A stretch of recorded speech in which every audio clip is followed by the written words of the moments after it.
السلام عليكم ورحمة الله. الإله لن يعود إلى بيت لحم وربيع السيانم وغيرها من المؤلفات للكاتب الفرنسي يعقوب كوهين تفضح دور الموساد في المغرب. وماذا عن ظاهرة ديودوني من الداخل؟ معكم زينب صفار، تابعونا.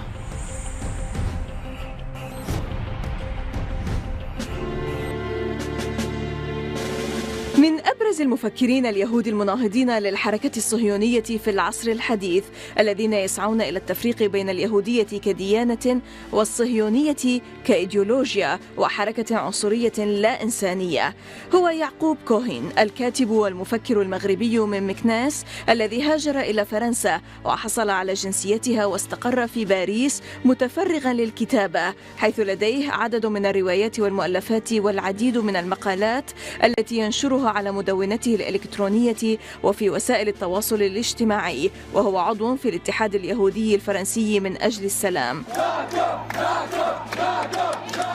بسبب مواقفه المناهضة للصهيونية والداعمة للقضية الفلسطينية، تعرض كوهين المختص في القانون العام عام 2012 لاعتداء من طرف أعضاء من عصبة الدفاع اليهودية بفرنسا، وذلك في أحد مقاهي باريس، حيث كان يقدم في لقاء أدبي كتابه الأخير المتعلق بالقضية الفلسطينية. وصور المعتدون حادث الاعتداء ونشروه على موقعهم الخاص. في حوار من جزئين مع المفكر يعقوب كوهين يخبرنا من الداخل عن الاعتداء الذي تعرض له في باريس، وعن إفلات المجرمين من العقاب، وعن كتاباته التي لم تترجم إلى الإنجليزية، ولا سيما كتابه ربيع السيانم، وهو مصطلح عبري يعني المساعدين، ويستخدم لوصف اليهود المقيمين خارج إسرائيل والمتطوعين لخدمة الموساد، كما يشرح أكثر ظاهرة ديودوني ودعمه له.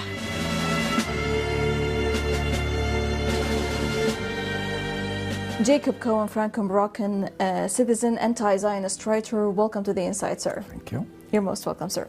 Well, on the 12th of March 2012, while launching your book, which is about a Palestinian cause, in one of the Saint-Germain cafes in Paris, you were attacked by people, members of the Jewish Defense League, who filmed the attack and posted it later on the internet. The French judiciary had to close the case without any further action.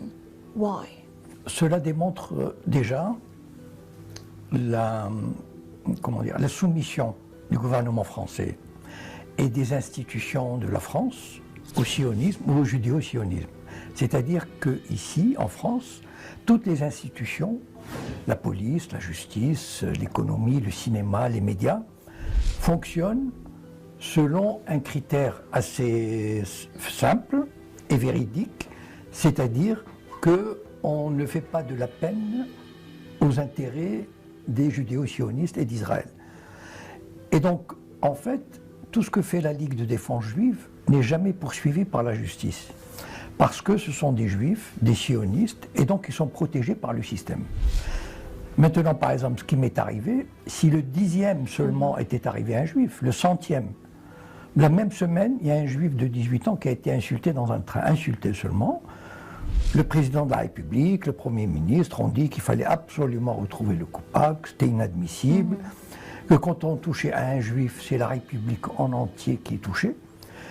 Mais par contre, quand des juifs sont concernés par ce genre de problème, ils ne sont pas du tout inquiétés. En fait, j'ai déposé plainte et la justice n'a même pas ouvert une enquête.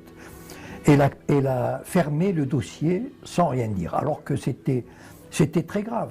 And you become branded as an anti-Semite. Oui, par les gens, bien sûr. C'est-à-dire j'ai été traité de capot, de traître. Les capots sont les gardiens juifs des camps de concentration.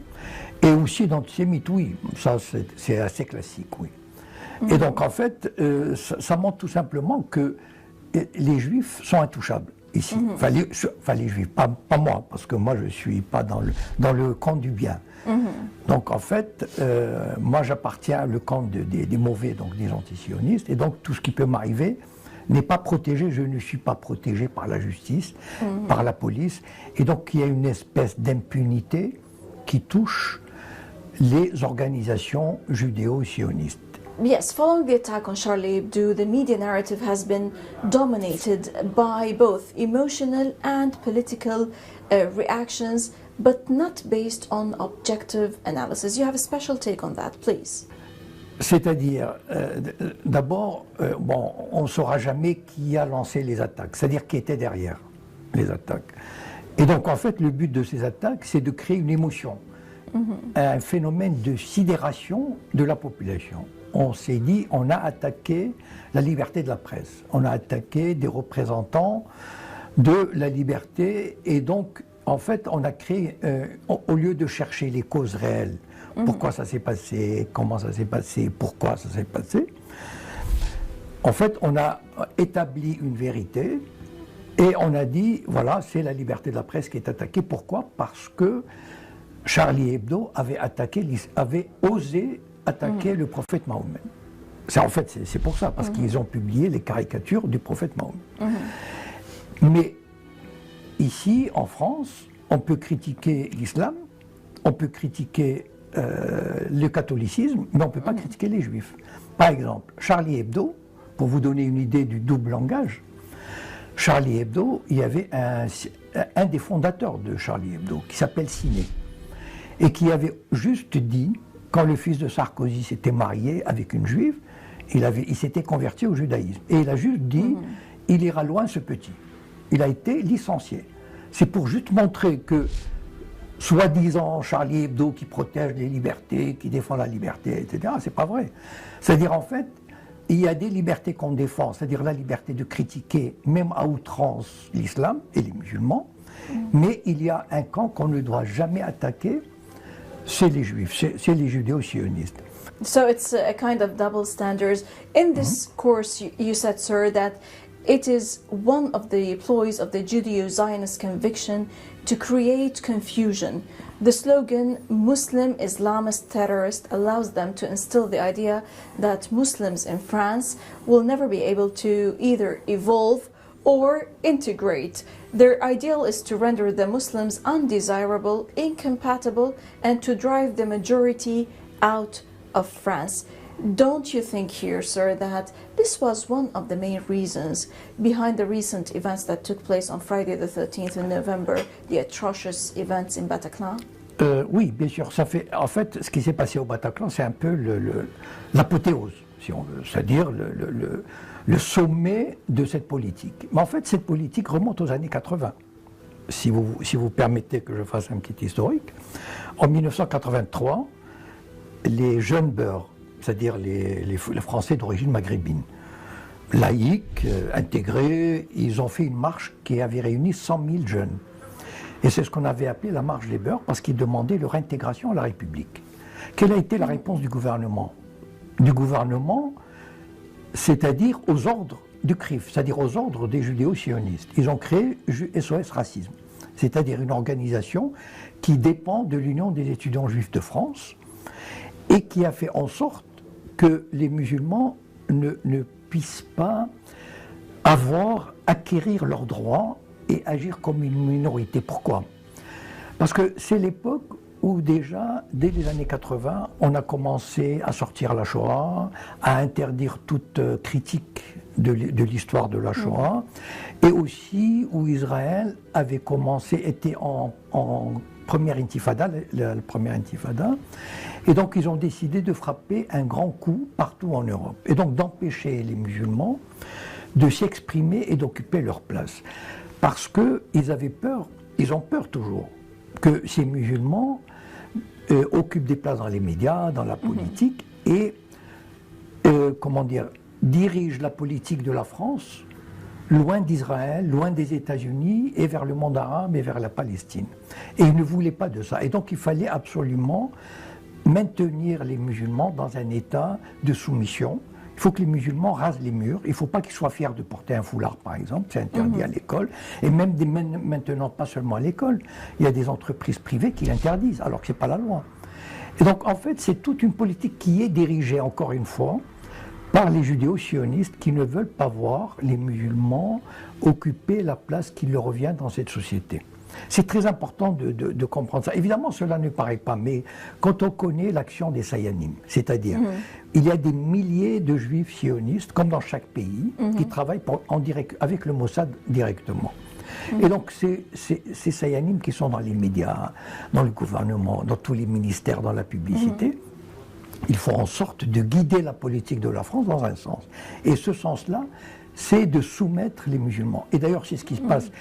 Et puis après, on a commencé avec les attentats. Les attentats, ça a un double avantage, entre guillemets, c'est-à-dire de créer des conditions où on peut faire ce qu'on veut, c'est-à-dire adopter l'état d'urgence, adopter la loi sur le renseignement, et donc la police et la justice peuvent faire ce qu'ils veulent, et en même temps faire peur aux musulmans. C'est-à-dire aujourd'hui, un musulman, ils vont chercher un musulman qui a dit quelque chose en janvier, et on lui a dit, tu as dit ça, donc on va le mettre, on va l'effrayer, etc.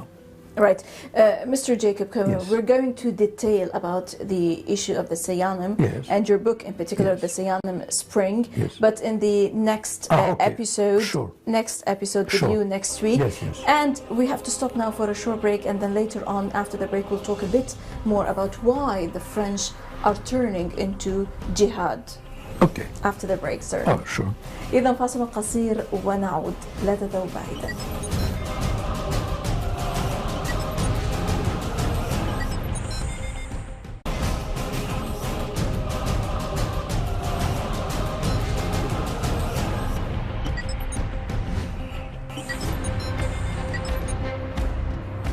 يقول روبرت فيسك: تظهر الهوية الفرنسية الجزائرية لأحد الإرهابيين كيف أن الحرب الفرنسية الوحشية التي دارت بين عامي 56 و 62 في الجزائر لا تزال تلقي بظلالها اليوم، عندما أفاد الصحفيون بأن الضحايا 130 سقطوا في أفظع هجوم على فرنسا منذ الحرب العالمية الثانية. أغفلوا الحديث عن المجزرة التي وقعت عام 61 في باريس، التي أدت إلى مقتل 200 جزائري كانوا يشاركون في مسيرة غير قانونية للتنديد بالحرب الاستعمارية الوحشية التي خاضتها فرنسا في الجزائر، حيث قتل معظمهم على يد الشرطة الفرنسية، وتعرض الكثيرون منهم للتعذيب في بالي دو سبورت، ورميت جثثهم في نهر السان.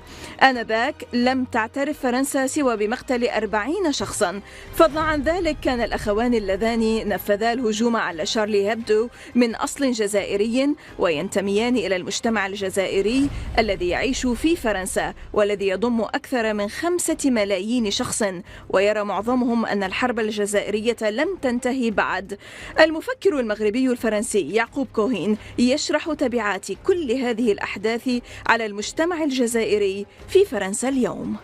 C'est-à-dire, le problème, c'est que lorsque ces Maghrébins, on les a fait venir en France, à partir des années 50, 60, on les a très maltraités.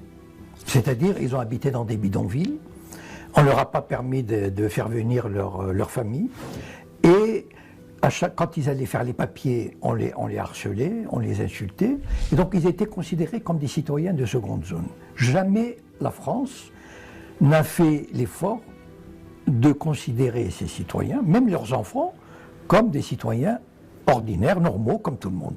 Vous savez, moi j'ai fait l'expérience, je suis venu en France en tant que Marocain, et j'ai vécu en Allemagne et au Canada en tant que Marocain, avec les papiers, mais la différence de traitement, elle est extraordinaire. Ici, les gens sont soumis à l'arbitraire. Vous savez, dans des quartiers, par exemple, où habitent les immigrés, ils sont contrôlés comme si on était en Cisjordanie occupée. C'est pas normal. C'est-à-dire qu'en fait, le jeune beurre ne s'est jamais senti réellement français, intégré, accepté. Et donc, dans ces conditions, il est très facile de trouver quelques jeunes. On peut les exciter. Ces jeunes, ils voient ce qui se passe en Irak, ils voient ce qui se passe en Palestine, ils voient ce qui se passe en Syrie. Ils voient le harcèlement au quotidien de la police, de la justice. Ils sont contrôlés parfois 5 fois par jour, 10 fois par jour, etc. Et donc, ils voient tout ça. Évidemment, ils sont attirés, quelques-uns d'entre eux. Il suffit d'attirer quelques dizaines, quelques centaines, en leur disant, oui, il faut faire la guerre sainte, l'Occident, voilà. C'est très facile de faire tourner la tête à quelques jeunes illuminés. Et donc, à ce moment-là, on peut les manipuler. Parce qu'en fait, ce sont des jeunes qui sont manipulés. Je ne pense pas que... D'abord, ils sont tous surveillés. la plupart de ces terroristes, entre guillemets, on apprend par la suite que leurs portables a été écoutés, on connaissait leurs déplacements, etc. Alors, les services secrets ont tellement de moyens de suivre ces gens-là, on peut se demander pourquoi on ne les a pas arrêtés ou pourquoi on ne les a pas, emprisonnés auparavant, etc. Donc, on a fait exprès de... C'est ce qu'on appelle la stratégie de la tension. C'est-à-dire, vous savez, même en Italie, par exemple, en 1981 ou 82, les services secrets ont fait exploser une bombe dans une gare. On le sait aujourd'hui, la gare de Bologne. On fait exploser une bombe qui a fait 82 morts. Donc, c'est un phénomène, comment dire, c'est une attitude des services secrets classique pour créer une tension. Quand on veut créer une tension parce que l'Italie voulait s'éloigner de l'Amérique, donc on pose une bombe, et parce qu'on sait, les services secrets utilisent des gens fragiles et qu'on peut manipuler. Et donc c'est ce qui se passe en France. C'est ce qui s'est passé en France. C'est-à-dire, on peut trouver des tas de jeunes aujourd'hui qui sont prêts à se faire sauter ou à faire des actions comme ça parce que ces jeunes voient les injustices, ils voient les conditions de vie, et c'est très facile de les manipuler. So you agree, sir, with what the French observers say, that France and the French are facing a problem that will not be resolved for several years? Oui. How serious is the situation? Ah non, mais de toutes les façons, parce que la France n'a jamais voulu régler ce problème. C'est ça le drame. Le drame, c'est qu'on n'a jamais essayé de régler, c'est-à-dire de rendre cette communauté minoritaire, de lui permettre d'avoir sa place. Voilà. Et encore une fois, il y a deux éléments qui jouent. C'est-à-dire, il y a l'influence du lobby judéo-sioniste qui ne veut pas voir cette communauté prendre sa place, et il y a un racisme latent des autorités françaises qui ne se sont pas débarrassées d'un sentiment colonial, d'un réflexe colonial. Voilà. Et donc, en fait, ce problème aurait pu commencer à être réglé dans les années 80. Et on n'aurait pas eu ces problèmes aujourd'hui. Mais on n'a rien fait, et au contraire, on les a laissés s'aggraver. Par exemple, la loi sur le voile, elle a été très mal perçue par les musulmans. C'est vraiment une loi... Et beaucoup avaient dit à l'époque, en 2003, qu'il n'était pas nécessaire d'adopter une loi. Parce qu'il y avait un arrêt du Conseil d'État qui donnait les conditions dans lesquelles on pouvait aménager l'application, etc. Mais on a voulu cette loi pour mettre les musulmans au pied du mur, pour les obliger à se soumettre. C'est ça le problème fondamental. Et donc, si vous voulez, on entretient... Il y a beaucoup de personnes en France, les autorités, le lobby, ils ont intérêt à entretenir ce climat d'insécurité, ce climat de tension, ce climat de haine, pour justement, d'abord d'une part, obliger les musulmans à se soumettre, et d'autre part dire, vous voyez les musulmans, il n'y a rien à faire, c'est pas possible. Ils sont terroristes dans l'âme, on ne peut pas leur faire confiance, etc. Et donc maintenir cet état de peur, d'oppression et de soumission, et même les musulmans finissent par accepter ce système, c'est-à-dire par dire oui, il faut qu'on change, etc. On n'est pas comme les autres, ils s'excusent. Now allow me to read something about Jürgen Todenhofer, who is the first Western journalist who was allowed to enter territory controlled by the so-called Islamic State or ISIS Daesh.